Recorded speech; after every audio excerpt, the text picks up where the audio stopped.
I still remember the day the invitation came. It wasn't anything fancy, just a simple message from my daughter Anna.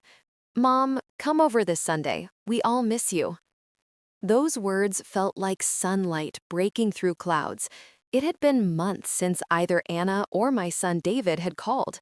After my husband passed 2 years ago, the house felt like a hollow shell, filled only with the ticking of clocks and the whisper of old memories. So when my children invited me, I felt alive again. I spent the entire week preparing. I ironed my favorite floral dress, the one my husband used to say made me look as warm as spring. I even baked a small batch of cookies to bring along. I told myself they'd be happy to taste something from my kitchen again. Sunday arrived, and I woke early. The city was noisy as always, cars honking, vendors shouting, life rushing forward. I took the bus, clutching my little basket of cookies, my heart fluttering with excitement. When I reached Anna's house, I noticed how big and beautiful it was. Polished floors, trimmed hedges, a new car in the driveway. They were doing well. That thought made me proud. After all, I had worked my whole life to raise them right. Anna opened the door with a bright but hurried smile. "Oh, Mom, you're here," she said, kissing my cheek but not really looking me in the eyes.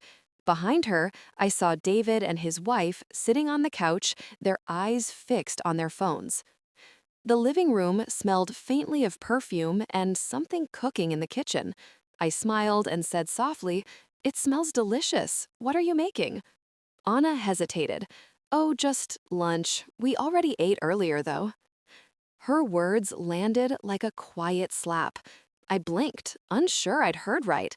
"Already?" I asked. "But I thought—" She quickly added, "We weren't sure when you'd arrive, but please sit. You must be tired." I sat on the edge of the couch, my hands resting on my lap.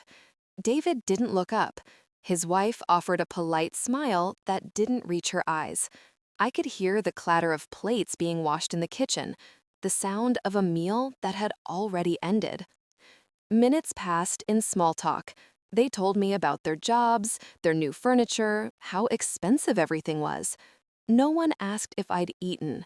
No one offered tea, not even water. My cookies sat untouched on the table. As I watched them laugh and talk among themselves, I realized I wasn't really part of their lives anymore. I was just a guest out of obligation. When Anna finally stood up, she said, "Mom, it was lovely having you. Next time, we'll plan better, okay?" I nodded, forcing a smile. "Of course, dear." But as I stepped outside, the late afternoon wind bit into my empty stomach. I walked to the bus stop, clutching the cookie basket that suddenly felt heavy and useless. I told myself it was just bad timing, that next time would be different, that they'd remember I was still their mother. But deep down, a quiet ache had already settled, the kind that doesn't go away with time or tears. The following week passed slowly. I kept replaying that Sunday in my mind. The laughter, the smell of food I wasn't invited to taste, the way Anna avoided my eyes. At first, I tried to brush it off. They were just busy, I told myself as I stirred tea in my quiet kitchen. They didn't mean to forget. But mothers have a sixth sense. We know when something has changed. I could feel it deep inside me, like a splinter beneath the skin that wouldn't come out. 2 days later, I received a call from David. My heart leapt when I saw his name flashing on the screen. Maybe he misses me, I thought. But his tone was brisk, practical, not warm. "Mom, Anna and I are planning another get-together this weekend," he said. "We thought you might want to come." "Of course," I replied softly, trying not to sound too eager. "Should I bring something?" No, he interrupted quickly. "Just yourself." I hung up, smiling faintly. Maybe this was their way of making up for last time. I even whispered to my late husband's photo on the mantel, "You see, Robert? They're trying." On Saturday, I dressed carefully again. I wore the pearl earrings Robert had given me on our 25th anniversary and tied my gray hair into a neat bun. The cookies from last time were still in the tin, untouched. I made a fresh batch, the same recipe my children loved when they were little. When I arrived at David's house, I noticed how quiet everything was. The curtains were drawn, and the car was in the driveway. I rang the bell twice before David opened the door, his expression half surprised, half annoyed. "Oh, you came early, Mom." "Early? You said 1 o'clock. It's 10 past." He stepped aside awkwardly. "Right, come in." Inside, the smell of roasted chicken filled the air. My stomach fluttered, not from hunger, but from hope. Maybe today would be different. But as I stepped into the living room, I noticed Anna and her husband sitting at the table, plates full, glasses of wine glinting in the sunlight. The table was beautifully set, but there was no plate for me. "Mom," Anna said cheerfully, "we thought we'd eat now because the kids have to go out soon. You don't mind, right?" Her words hit harder than before. I forced a smile. "Of course not, darling." They continued eating, chatting, laughing. I sat quietly in the armchair by the window, pretending to admire the view. The clinking of cutlery echoed through the room, each sound slicing deeper into me. I watched them, my children, grown and comfortable, sharing food, sharing life, while I sat there like a shadow in my own family. When Anna's daughter, my little granddaughter, toddled over with the biscuit, she smiled and said, "Grandma, you can't eat this. Mommy said it's messy." I felt the sting behind my eyes. I nodded, trying to keep my voice steady. "It's all right, sweetheart." After they finished, Anna brought me a cup of lukewarm tea and a single slice of bread. No butter, no care. I looked down at it, then at her. "Anna," I said softly, "did I do something wrong?" She blinked. "What do you mean, Mom?" "It's just," I hesitated, the words trembling in my throat. "You invite me, but you don't share a meal. You used to love my cooking. You used to say no one made stew like me." David sighed from across the room. "Mom, it's not that. We're just busy. You always make things emotional." Busy. That word again. Busy eating. Busy living. Too busy to remember the woman who raised them. I smiled faintly, my voice barely above a whisper. "Of course, son. I understand." When I got home that evening, I placed the tin of cookies on the table. I hadn't even offered them this time. I looked around the empty house, the photos on the wall, the silent clock, the dust dancing in the lamplight. And for the first time, I allowed myself to cry. Not loudly, not dramatically, but quietly, like someone mourning something that died long ago. Not my children, but the love we once shared. The next few weeks moved like slow rain, steady, cold, and unending. I stopped waiting by the phone. I stopped checking messages.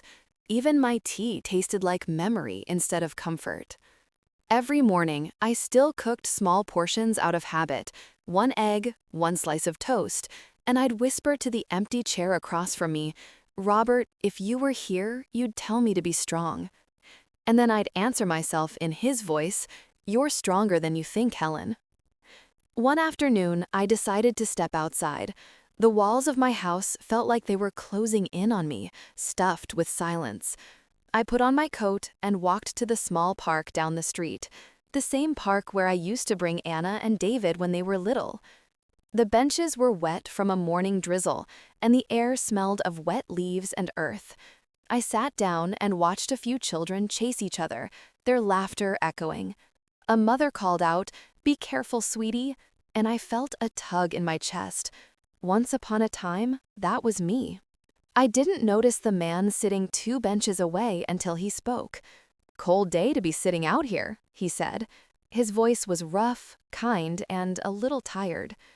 I turned to look. He was an older man, probably around my age, with kind eyes and a faded scarf around his neck. "I don't mind the cold," I replied softly. "It keeps me awake." He chuckled. "Fair enough. My name's George." "Helen," I said, offering a small smile. From that moment, conversation came easily.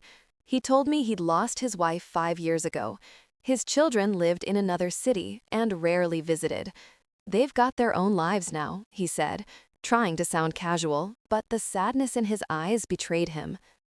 We talked about little things, how expensive groceries had become, how the park's flowers used to be brighter, how time steals without asking. And when I got up to leave, he said, "Come tomorrow, same bench?" That small invitation felt like a drop of light in a dark well. So I came back. Every afternoon, same time, same bench. We shared stories, laughter, even silence. He brought 2 thermoses of coffee one day, one for him, one for me. "Can't have you freezing," he said with a grin. I found myself telling him things I hadn't told anyone, about my husband, about the accident that took him, and about the way my children had changed. When I mentioned the dinners, or the lack of them, he didn't interrupt or judge. He just nodded slowly, his hands folded around the warm metal of the coffee cup. "That kind of pain," he said finally, "it doesn't come from hunger. It comes from being forgotten." His words hit like truth always does, quiet, simple, but sharp. Over time, our meetings became my reason to leave the house. I began baking again, not for my children, but for George. He always said my biscuits tasted like home. One day, as I packed a few for him, I caught my reflection in the mirror. My face was older, yes, wrinkled and worn, but there was color in my cheeks again. That's when I realized something. I had spent so long begging for crumbs of love from people who no longer cared to give it. But here I was, sitting with a stranger who had no obligation to me, and yet he offered kindness freely. Love, I thought, doesn't always come from the people you give your life to. Sometimes it finds you sitting on a park bench, holding a warm cup of coffee in the cold. And that day, as we watched the sun dip below the trees, I whispered, almost to myself, "Thank you, Robert. Maybe this is how you wanted me to heal." George smiled. "Did you say something?" I wiped my eyes quickly and laughed softly. "No, nothing. Just talking to an old friend." He nodded knowingly. "The good ones never really leave, do they?" "No," I said, looking at the fading orange sky. Spring came softly that year. The air grew warmer, the park turned green again, and with it, I felt something inside me begin to heal. My days no longer revolved around waiting for a phone call that never came. I started volunteering twice a week at the local shelter, cooking meals, serving tea, folding blankets. The people there, the ones society forgot, greeted me with warmth that my own children hadn't shown in years. They called me Miss Helen with smiles that reached their eyes. One evening, while serving soup, I noticed a young mother sitting alone with 2 small children. Their clothes were thin, their eyes tired. I went over, gently placed a bowl in front of them, and said, "Eat, my dear. You must keep your strength." The woman looked up, tears filling her eyes. "Thank you, ma'am," she whispered. In that moment, I realized something powerful. I might have been denied a seat at my children's table, but that didn't mean I had no place left in this world. I still had something to give. George still met me every Thursday. He'd walk me home, carry my grocery bag, and tell me silly stories about his late wife. We'd laugh, sometimes cry, and then sit in peaceful silence. It wasn't love, not the romantic kind.